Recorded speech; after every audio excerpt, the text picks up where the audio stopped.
오늘 말씀은 요한복음 15장 14절에서 16절 말씀입니다.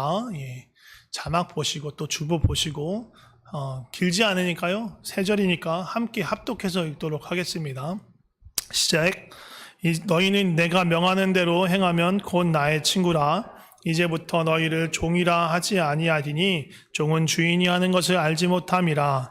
너희를 친구라 하였노니 내가 내 아버지께 들은 것을 다 너희에게 알게 하였음이라. 너희가 나를 택한 것이 아니요 내가 너희를 택하여 세웠나니 이는 너희로 가서 열매를 맺게 하고 또 너희 열매가 항상 있게 하여 내 이름으로 아버지께 무엇을 구하든지 다 받게 하려 함이라. 아멘.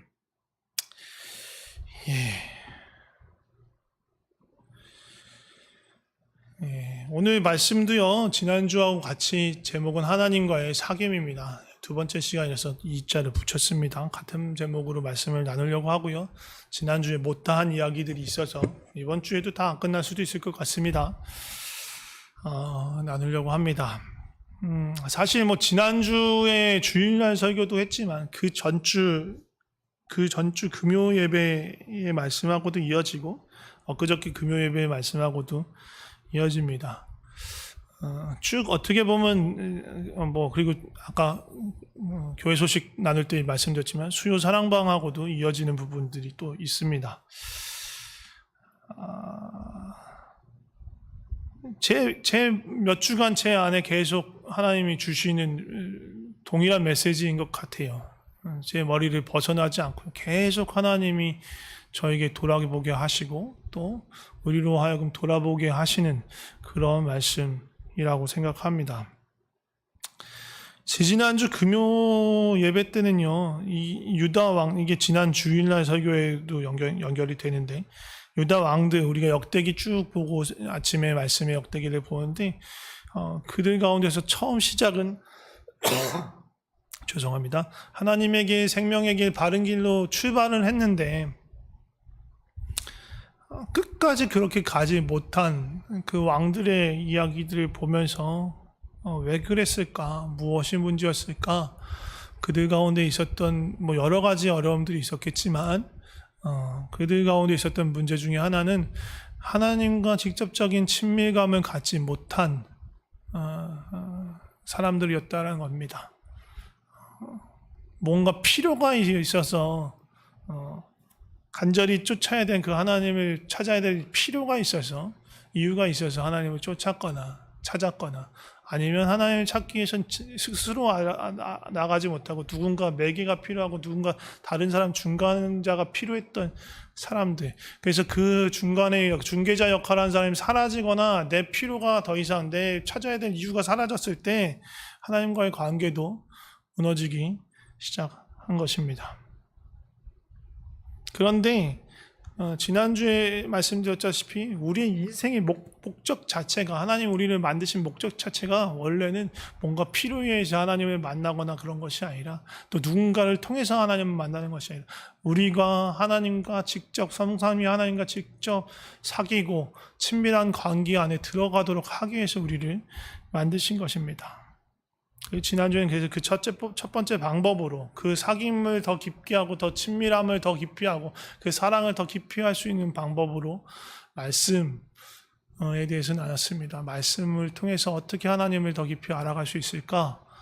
말씀을 그냥 오늘의 운세처럼 뭔가 오늘의 삶, 나의 당면한 문제를 해결하는 수단으로 사용하는 게 아니라 오히려 그런 것들 다 내려놓고 그 말씀 안에서 하나님이 어떠신 분이신지 내 삶의 문제하고 상관없어요. 오늘 뭔가 해결해야 되는 오늘 닥친 무슨 불행과 행운 그런 거하고 상관없이 오늘의 운세가 아니니까 그 안에 하나님이 어떤 분이신지 발견해 나가는 것, 그 안에서 말씀 안에서 다른 사람들과 그 말씀 안에 있는 사람들과 어떻게 관계하시는지 그 하나님을 보며 그 하나님을 내가 만나는 거예요. 하나님 왜 이러세요? 하나님 나에게도 이러십니까? 하나님 나는 이런 사람들과 무엇이 다릅니까? 하나님께 여쭈면서 사귀는 것이 말씀 안에서 일어나야 하는 거예요. 말씀을 보면서 하나도 나의 생각이나 나의 뭔가 걸리지 않는다. 둘 중에 하나인 거예요.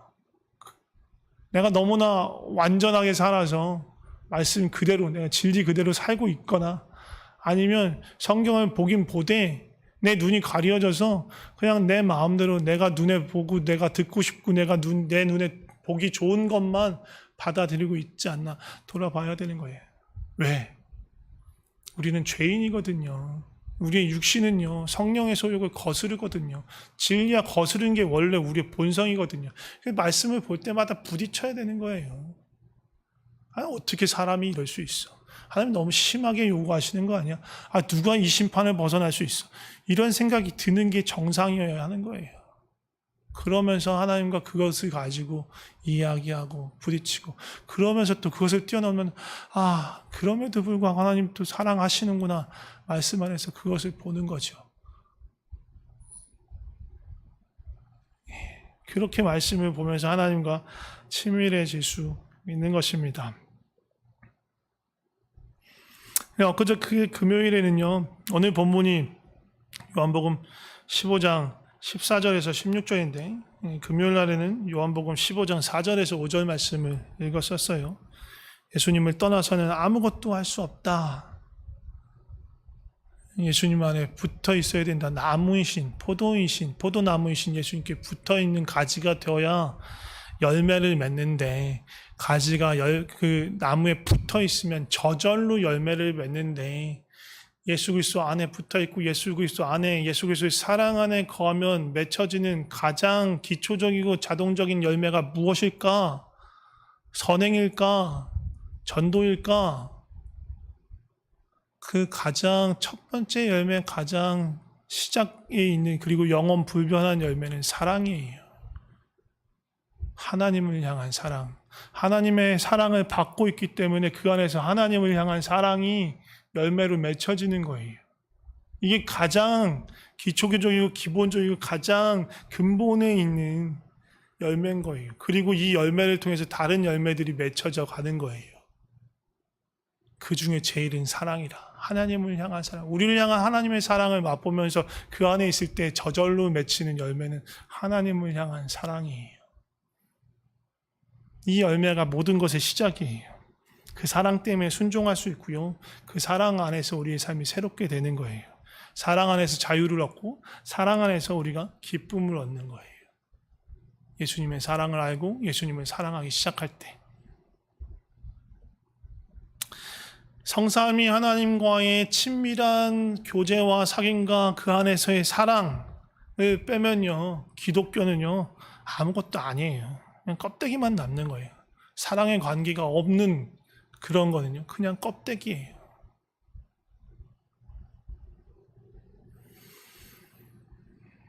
지난주에는 이 사랑의 이 관계 안으로 우리를 초청하신 주님 안에서 그 사랑을 어떻게 하면 더 깊어질 수 있을까, 그 친밀함에 더 깊어질 수 있을까, 그 방법으로서의 말씀에 대해서 이야기를 드렸습니다.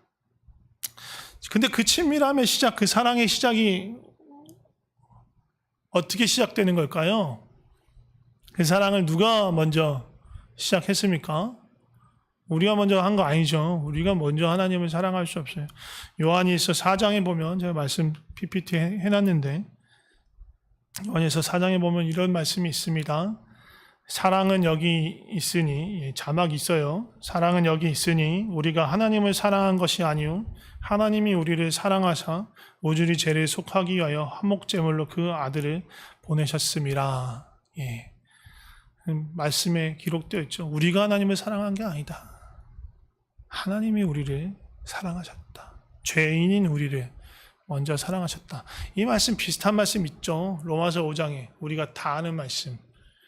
로마서 5장 8절 이것도 있어요. 로마서 5장 8절 10절 다 써놨는데, 우리가 아직 죄인 되었을 때에 그리스도께서 우리를 위하여 죽으심으로 하나님께서 우리에 대한 자기의 사랑을 확증하셨느니라. 그 앞에도 사실은 로마서 5장에 보면, 그럼 뒤에 10절도 써놨는데, 앞에 5절 6절에 보면 아직 연약할 때에, 그리고 우리가 죄인 되었을 때, 우리가 원수 되었을 때에, 우리가 경건치 않은 우리를 위해서 예수님이 오셨어요. 왜 오셨어요? 8절에 보면 써 있잖아요. 우리를 위해 죽으심으로 하나님께서 우리에 대한 자기의 사랑, 우리를 향한 하나님의 사랑, 그것을 확증하셨다. 그것을 보여주셨다. 아직 죄인 되었을 때, 아직 하나님 사랑하지 않았을 때, 아직 하나님께 원수 되었을 때, 사랑의 시작은요, 하나님부터 시작하는 거예요. 하나님으로부터 출발하는 거예요. 우리를 향한 그 하나님의 사랑으로부터 시작되는 거예요. 근데 10절에 써놓은 이유가 있어요. 앞에 걸 안 써놓고. 그렇게 예수 그리스도가 죽으심으로 말면 어떻게 됐냐면요, 하나님과 화목해 된 거예요. 그의 아들의 죽으심으로 말미암아 하나님과 화목하게 되었은즉, 화목하게 되었다는 건요, 막힌 모든 것들이 사라졌다는 거예요. 죄로 인한, 불순종으로 인한, 육신의 저주로 인한, 심판받아 마땅한 그것들로 인한 그 모든 막힌담이, 주님과 우리 막힌담이 다 사라졌다. 다시 하나님의 사랑의 관계 안에 우리가 초청되었다라는 거예요. 그런데 이렇게 하나님께서, 예수님께서 이루신 일이 내 삶에, 우리 각자의 삶에 언제 효력을 미치느냐, 언제 우리가 그 사랑의 관계 안으로 들어가기 시작하느냐, 언제예요? 이거 제가 자주 말씀드린 요한복음 1장 12절에 보면 나오죠.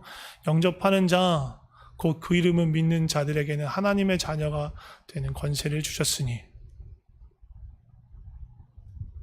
예수 그리스도를 영접할 때 하나님의 자녀가 됩니다. 이 친밀한 관계 안으로 다시 들어가게 되는 거예요. 제가 늘 이 요한복음 1장 12절 말씀드릴 때마다 제가 이 말씀을 풀어서 얘기합니다. 그냥 영접한다는 거 내 마음에 들어와 주세요 라는 거 아니라고 제가 말씀을 드립니다. 그냥 들어와 주세요가 아니에요. 그 앞에 구절을 쭉 보면 예수님이 창조주 하나님이셨고 그 만드신 바 모든 것 안에 오셨어요. 왕으로 그의 백성 가운데 오셨어요. 근데 알지 못하고 그를 받아들이지 않았어요. 그런데 12절 영접하는 자를 말하는 거예요. 예수님을 창조주 하나님으로, 그리고 온 땅을 다스리시는 왕으로, 온 땅, 온 우주, 온 만물 뿐만 아니라 나를 다스리시는 왕으로 내가 받아들이고 내 삶에 모셔드리는 거예요. 그게 시작이에요. 그게 출발점이에요. 교회는요, 기독교는요, 거기서 시작되는 거예요. 차차 주님께 내어드리겠지가 아니고 주님께 내어드린 자들이 교회인 거고요. 그 사람들이 모인 곳이 교회인 거예요. 거기서부터 시작인 거예요. 교회의 지체됨은, 그리스도의 몸의 지체됨은 그리스도께 내 주권을 내어드리는 데서부터 시작하는 거예요. 주님, 나의 삶에 오셔서 나를 다스려 주세요. 거기 전까지는요, 교회에, 이 공간에, 이 예배당에 모였다고 하더라도요, 그냥 구경꾼이고요, 손님인 거예요. 그리스도의 몸의 지체가 될 수 없어요. 그리스도의 몸의 지체가 된다는 건요, 바로 이 순간에 시작되는 거예요. 주님, 내 삶에 오셔서 왕으로서 내 삶을 다스려 주세요. 주님께 내 전권을 드립니다. 물론 그렇게 해놓고서도 내가 막 자기 거 찾아갈 때가 많죠. 근데 시작이 거기라는 거예요. 그리고 그렇게 시작되면 하나님의 자녀가 되는 권세를 주세요. 자녀가 되게 한다는 거고요. 거기가 친밀함의 시작, 사랑의 시작인 거예요. 그렇게 되면 우리가 로마서 8장에서는 그때 우리가 비로소 하나님을 향해서 아빠라고 부를 수 있다고 해요. 종의 영이 아니라 양자의 영을 받아서 아들의 영을 받아서 이제 하나님을 아빠라고 부를 수 있게 된다. 그 친밀한 언어로, 사랑의 언어로 아빠라고 부를 수 있는 관계가 된다라고 말하는 거예요. 그때 비로소 우리는 두려움에서 벗어나는 거예요. 심판에 대한 두려움, 뭔가 잘못하면 어떻게 되지에 대한 두려움에서 벗어나서 하나님과의 그 친밀한 사귐 가운데로 들어가는 것입니다. 오늘 본문에서는요, 로마서 8장에서는 그 친밀함을 표현하는, 비유하는 수단으로 아빠와 아들이라는 단어를 썼다면, 지금 오늘 본문에서는 그 친밀함을 표현하는 수단을 어떤 단어를 썼어요? 친구라는 단어를 썼어요. 친구. 그 사귐을 나타내기 위해서 쓴 단어가, 표현하고 그 뜻을 알려주기 위해서 사용한 단어가 친구라는 말이에요. 지난주에도 제가 그런 말씀 드렸죠. 하나님께서 말씀 가운데 기록해서 이 사람은 나의 벗과 같아, 나의 친구와 같아라고 말씀드렸던 사람들이 몇 명 있었어요. 아브라함, 모세, 그런 사람들이죠. 다윗에게는요, 친구란 말은 쓰지 않았지만 정말 내 마음을 합하고 내 마음에 있었던 것을 이 다윗을 통해서 다 이루었다라고 말했던 사람이에요. 그만큼 가까웠던 사람이죠. 그런데 오늘 본문을 보면 이거 예수님이 하신 말씀이에요. 누구에게 내 친구다라고 얘기하십니까? 다시 한번 볼까요? 14절. 너희는 내가 명하는 대로 행하면 곧 나의 친구다라고 얘기하죠. 너희가 나의 친구라고 말하는 거예요. 여기 너희가 누구예요? 요한복음 12장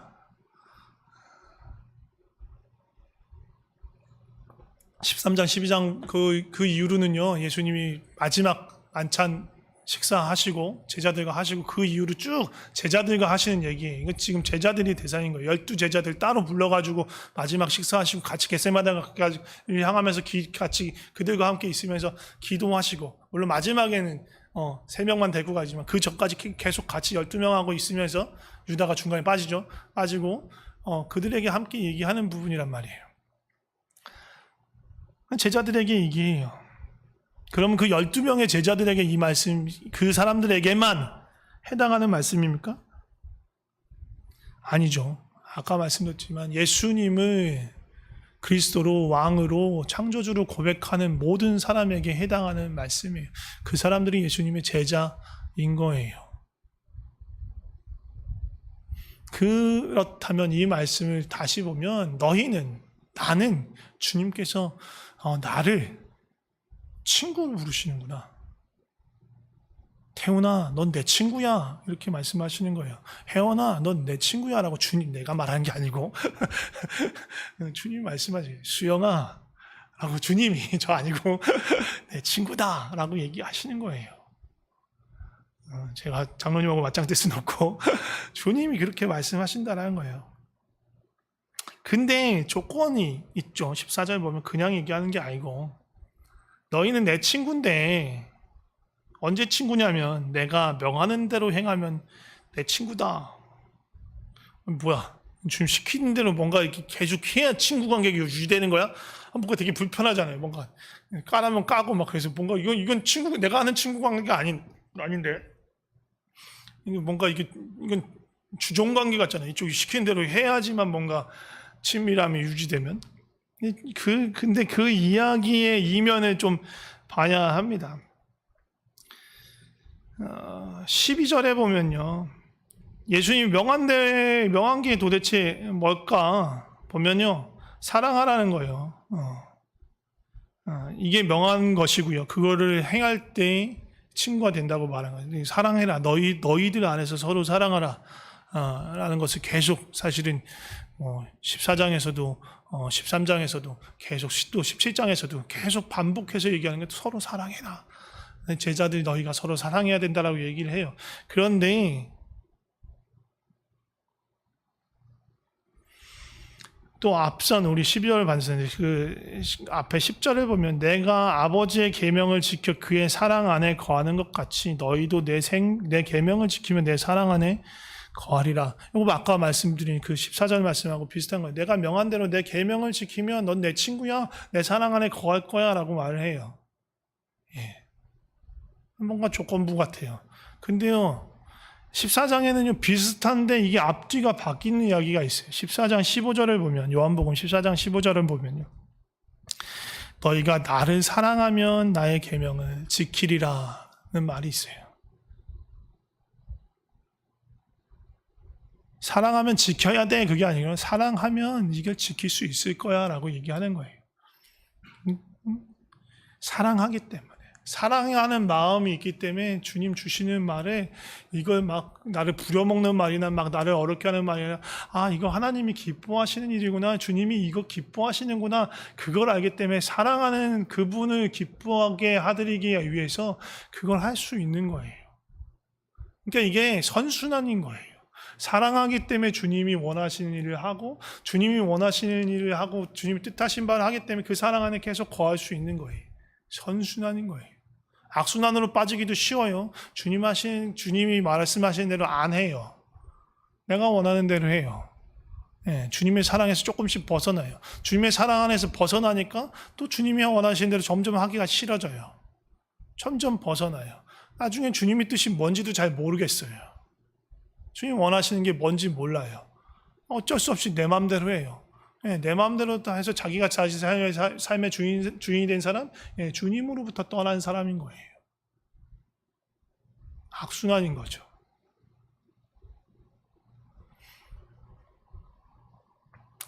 주님을 사랑하는 마음으로 주님을 기쁘게 해드리기 위해서 주님이 기뻐하시는 그 일들을 행하고 그 일들을 행하기 때문에 또 주님이 기뻐하고 또 그 사랑 안으로 우리를 초청하시고 그 사랑이 점점 더 깊어져 가는 것, 그게 하나님이 우리를 부르신 그 하나님의 사랑이고 하나님의 생명인 거예요. 그리고 그런 사람들이 친구다. 근데 그 친구에 대해서 내가 왜 친구라고 부르는지 알아? 이 친구가 어떤 의미인지 알아? 라고 하면서 설명하는 게 바로 다음 절 15절에 있어요. 15절에 뭐라고 말하냐면 이제부터 너희를 종이라 하지 않겠다. 그러니까 종하고 비교된다는 거예요. 친구라는 어떤 그 개념이. 종은 뭐야? 주인이 하는 것을 알지 못해. 근데 친구는 내가 내 아버지께 들은 것을 다 너에게 알게 하였다. 친구에게는 무언가 더 깊은 의미와 무언가를 알려주고요. 종은 그런 거 없어. 그러니까 내가 명하는 대로 하라는 것도 그냥 종은요. 그냥 까라면 까는 거예요. 입 닥치고 그냥 하라면 하는 거예요. 가불관계가 명확한 거죠. 어디 물어, 씨. 그냥 시키면 시킨 대로 해. 이게 종과 주인의 관계인 거예요. 묻지도 못해. 그냥 따지지도 못해. 그냥 시키면 시킨 대로 하는 거예요. 무슨 친밀감이 있겠어요, 그런데 하나님과 우리 사이는 그게 아니라는 거예요. 물을 수 있다라는 거예요. 또 하나님은 무엇이든지 알려주시겠다는 거예요. 하나님의 뜻을, 하나님의 마음을, 예수님의 마음을 알려주시겠다는 거예요. 물어볼 수 있고 알려주시고 알 수 있다라고 얘기하는 거예요. 물어봐야 돼요. 그냥 막무가내로 아무 생각 없이 뭔가 정해놓은 규칙이니까 지켜야지, 그게 아니고 정말 하나님의 마음은 무엇일까, 어떤 것일까 알아가는 것이 필요한 겁니다. 그게 친구인 거예요.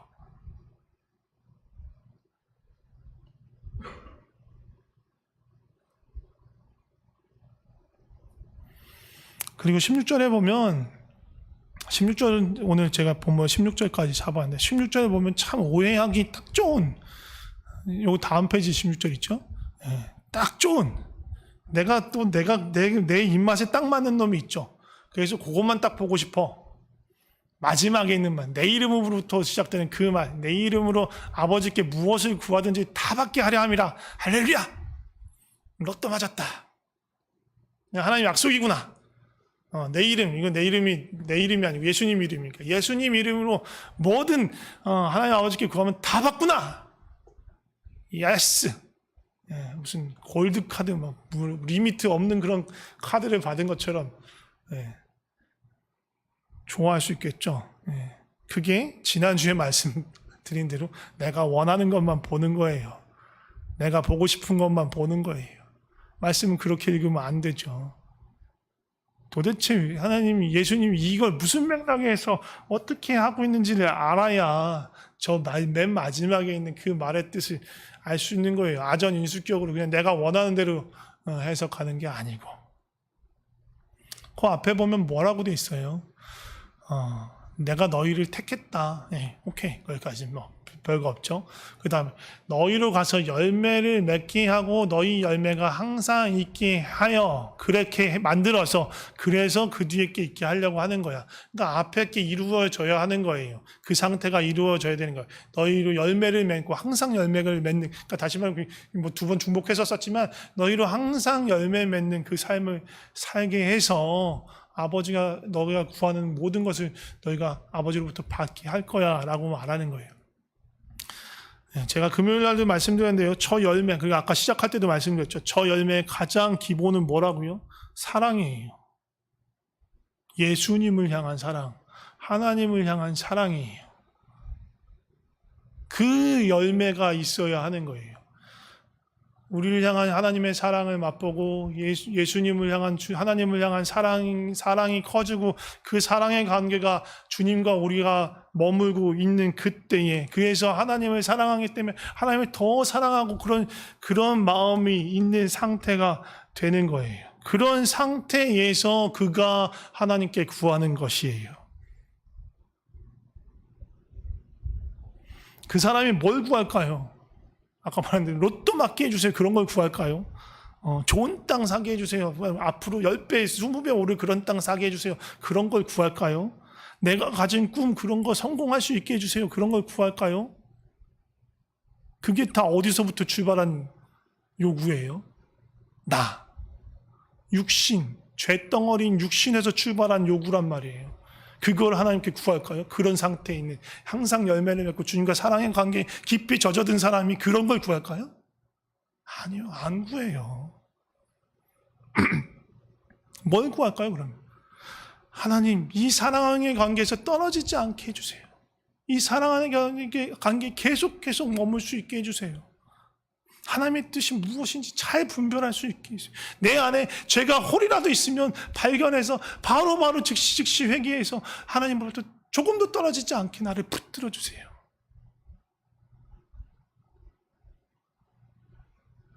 주님의 그 기쁨, 나와 주님의 그 기쁨이 끊이지 않게 해주세요. 그런 걸 구하는 거예요. 그게 저 상태에 있는 사람에게 있어서 가장 강력한, 가장 원하는 소원인 거예요.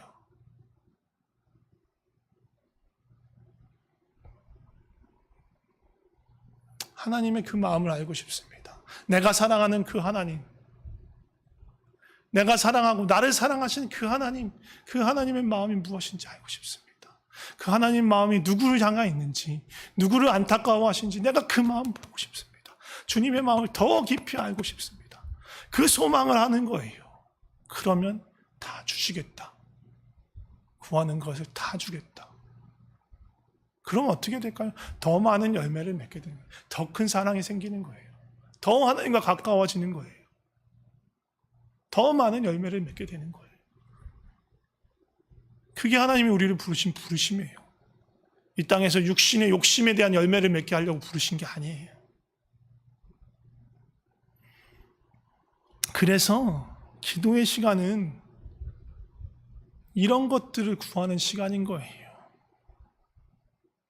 하나님의 그 사랑을 확인하고 그 사랑 안에 머물기를 기도하고 하나님의 사랑을 기억하고 또 하나님께 사랑을 고백하고 그래서 우리의 것을 다 쏟아넣어서 아뢰고 또 그것을 향한 하나님의 마음이 무엇인지 구하는 시간인 거예요.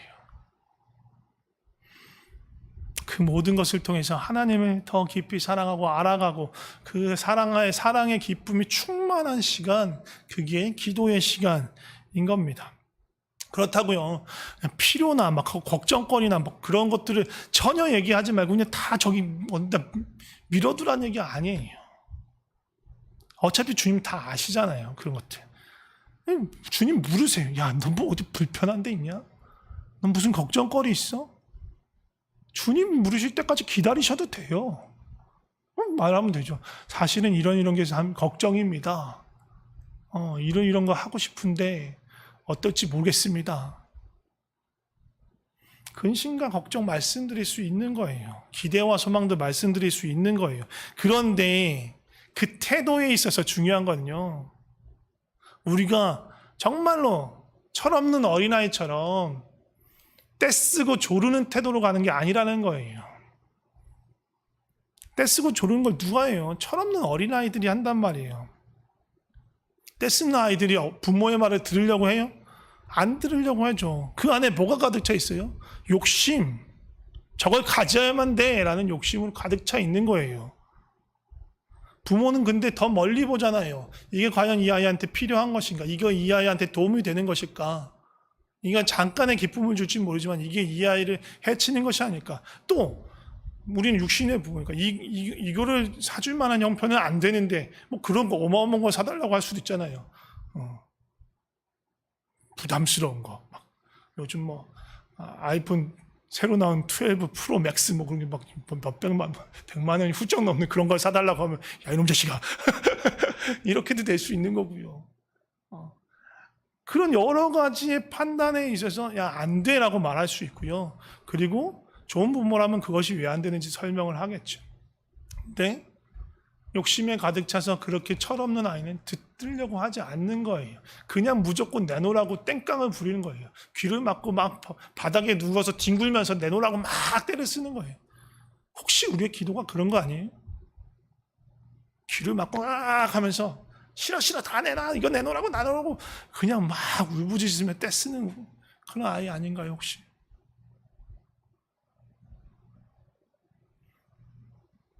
그 아이에게 가장 중요한 건 그걸 얻어내는 거예요. 자기가 욕심을 부리고 있는 그걸 얻어내는 게 가장 중요한 거죠. 그게 과연 사랑의 관계일까요? 아니죠. 다른 걸 생각하지 않아요. 그런 행동이 또 자기가 원하는 것이 어떠한 의미를 갖는지 어떠한 영향을 갖게 되는지 그것에 대한 부모의 마음이 무엇인지 생각이 무엇인지에 대해서 귀 기울일 생각이 전혀 없는 거예요. 자신의 욕심으로 가득 차오져 있는 거예요. 성숙한 사람이란 말은요, 대화할 수 있다라는 거예요. 누군가에게 귀를 기울일 수 있다라는 거예요. 내 욕구나 상황을요, 인정하고 표현할 수 있어요. 그러나 그걸 마구잡이로 조르는 게 아니에요. 부모의 뜻이 무엇인지, 생각이 무엇인지 들을 수 있고, 그것이 아니라면 그것에 대해서 받아들일 수 있는 준비가 되는 게 성숙한 사람인 거죠. 마찬가지로 하나님께 기도하는 것도 마찬가지예요. 내가 원하는 것, 내가 필요한 것, 나에게 근심거리 주 앞에 말씀드릴 수 있어요. 근데 그걸 내놓으라고 떼쓰고 조르는 것이 아니라 그것에 대한 하나님의 마음이 무엇인지를 듣는 것, 그게 성숙한 사람이에요. 성숙한 기도예요. 하나님과의 친밀함으로 나아가는 기도예요. 하나님 나 이거 갖고 싶은데, 하나님이 너무너무 힘든데, 하나님 어떤 마음이세요? 하나님 생각은 어떠세요? 네, 기도는 그거예요. 떼쓰고 쪼르는 게 아니고.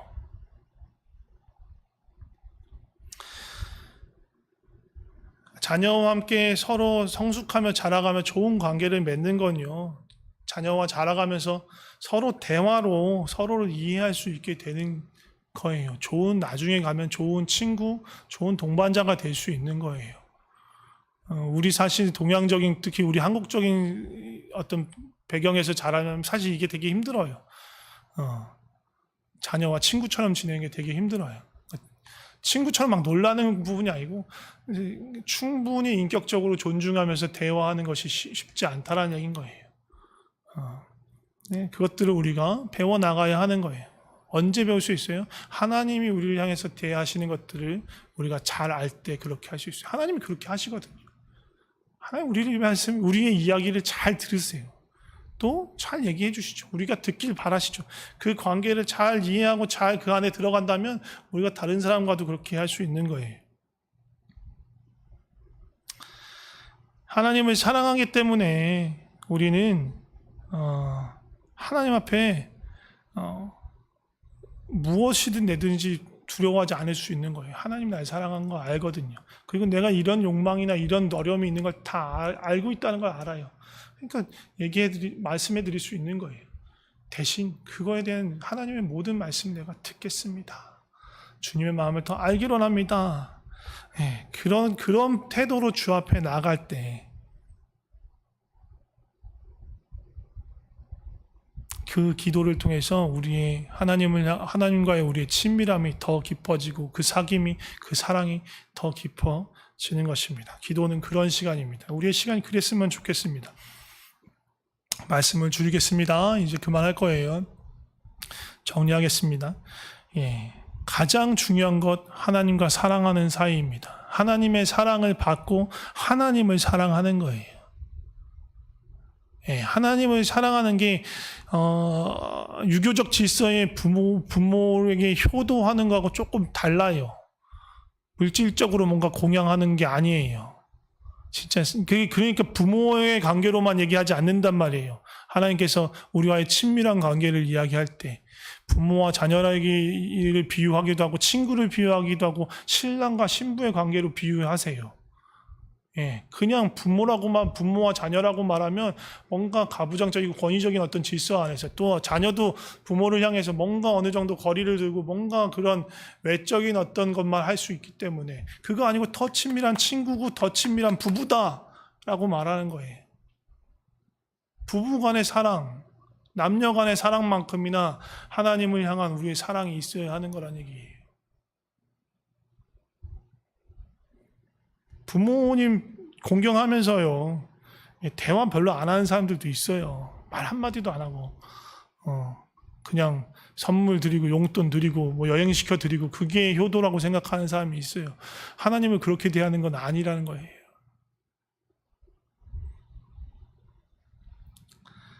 예, 무엇보다도 하나님과 사랑하는 그 관계 안으로 들어가는 것, 무엇보다 하나님을 사랑하게 되는 것, 더 사랑하게 되는 것, 그것을 바라고 소망하셔야 합니다.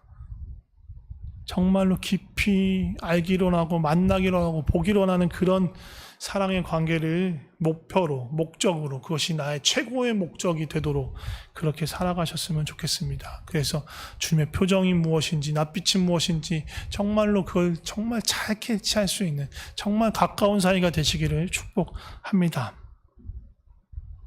그 시작은 예수 그리스도를 내 삶의 왕으로 창조주로 받아들인 데서 시작되고, 그것을 더 깊어져 가는데 말씀 안에서, 기도 안에서 더 깊어져 갈 수 있습니다. 함께 기도하고 싶습니다. 함께 기도할 거예요. 제가 기도하지 않고 같이 기도할 텐데요. 우리의 기도를 바꿔주시옵소서라고 좀 기도했으면 좋겠습니다. 약간 이전에 아이처럼 막 조르고 떼쓰기만 했다면 이제 그 기도의 태도를 내려놓고 주님과 더 성숙된 관계로 가고 싶습니다. 친밀한 교제, 내 어려움과 내 사정을 아뢰더라도 그냥 떼쓰고 막 조르는 게 아니라 하나님의 뜻과 하나님의 마음이 무엇인지 듣고 알아가는 그런 친밀한 사귐의 시간이 되게 하여 주시옵소서. 내 기도가 바뀌게 하여 주시옵소서. 그렇게 기도했으면 좋겠습니다. 같이 기도하겠습니다. 하나님, 우리의 기도를 바꿔주시옵소서. 우리가 원하는 것, 우리 욕심부터, 우리 육신의 생각으로부터 출발한 그것들에 사로잡혀서 그것을 조르고 떼쓰고, 그걸 안 되면 굶고 줄이고 며칠 동안 그렇게 했으니까 내놓으라고 당당하게 요구하는 그런 것 아니고,